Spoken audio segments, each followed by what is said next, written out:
Tic-Tac-Check is our most popular game. It's the fastest, easiest way to learn chess. We designed it with a zip-up bag, and this makes it very easy to store and take with you on vacations. The instructions are now in 14 languages. It is sold in Europe and the US in many stores. There are 4 primary pieces on a chessboard. The movement of these is very easy. The first piece would be the bishop. Think of it as a Catholic bishop. C for Catholic, C for color. The piece stays on the same color that it starts on. So on a regular chessboard there's 2 of them. One starts on white and one starts on black squares. If the piece is in the corner, it could move as many squares as it likes in a diagonal motion, staying in the same color, as long as there's no pieces in the way. It would capture on the diagonal, so if there's a black piece on the board, it could capture that, as long as it does not jump over another piece. The next piece on the chessboard is the pawn. The pawn is, in Spanish and a number of other languages, it is called a peon. Peons we think of as peasants. They were always the foot soldiers, and so the piece moves like a foot soldier. The word pawn being a Sanskrit word, Indian language word, meaning foot soldier. We could place the piece anywhere on this board, unlike regular chess. The piece would move 1 foot ahead at a time, per turn. So, they are the only piece on the board that capture in a slightly different way to the way they move. If a piece, such as a knight or horse, is on a diagonal square from that pawn, the pawn would move diagonally to capture the piece. In this game, the player would get their piece back. You never lose pieces, so you don't get discouraged. In our game, when you get to the other side of the board, or you start on the other side of the board, you may bring your piece back again towards your side. You do have to reach the other side before you can come back. In regular chess, when your pawn reaches the other side, it is promoted. It can become a queen, or any other piece for that matter, besides a king. The next piece that we have on a chessboard is the horse, or often called the knight. It moves like a drunk horse. If it's on this square, it always moves in an L shape.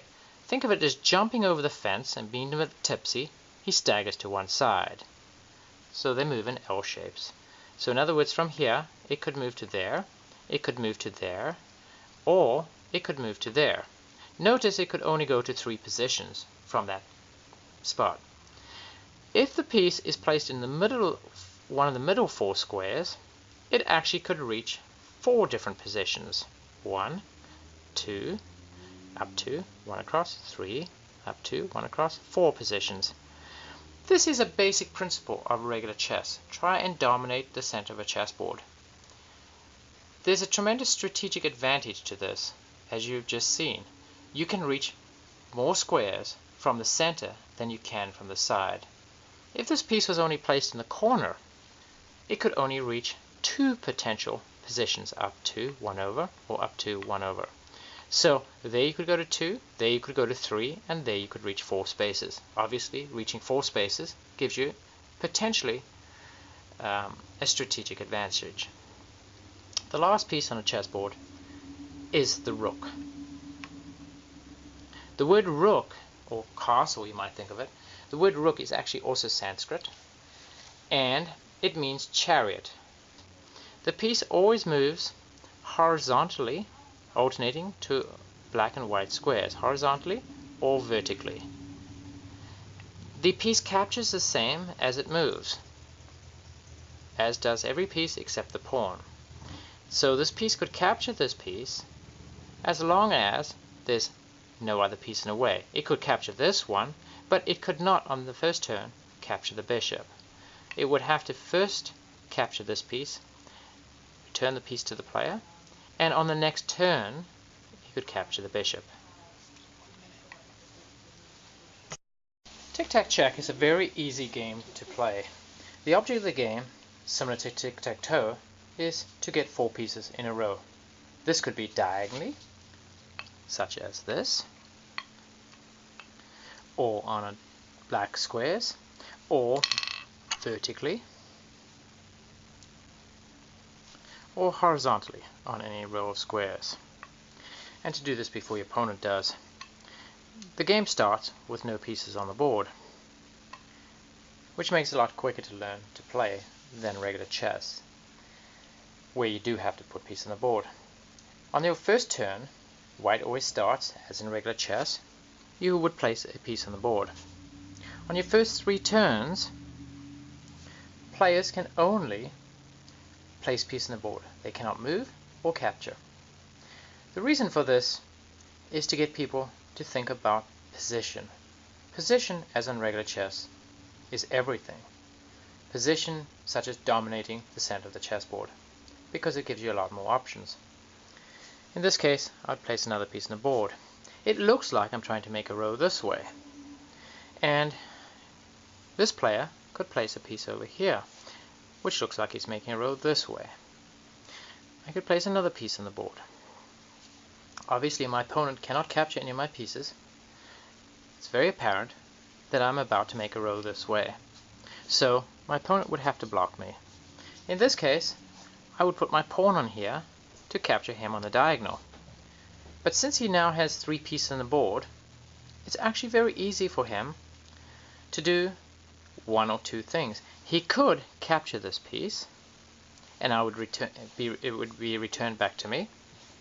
Or, better yet, he could just move the piece out of the way. And the advantage of that position is that my piece can no longer capture him. In fact, it can no longer move, period. So, I will have to try another plan. I could consider making a row this way, since I cannot make one this way anymore, since I cannot move the pawn. And I really have no choice. I cannot do a row on a diagonal because the pawn is not on the white square. So the only option I have left to me is to either move my bishop out the way and another turn move this piece forward to make a diagonal this way, or, quicker yet, I could just capture the piece. I would give the piece back to my opponent and it would be their turn. The game looks like it could go around in circles, and sometimes it does if you do not play to win.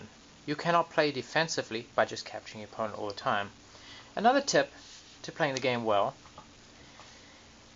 is to not fixate on making a row in the same place all the time. Change your row. Make your opponent look like you're going think you're going one way when you're actually going in another direction. And also avoid putting your pawn on the board as long as possible. As you can see in this position, my pawn is on the board, and I'm very restricted now to making a row in one direction.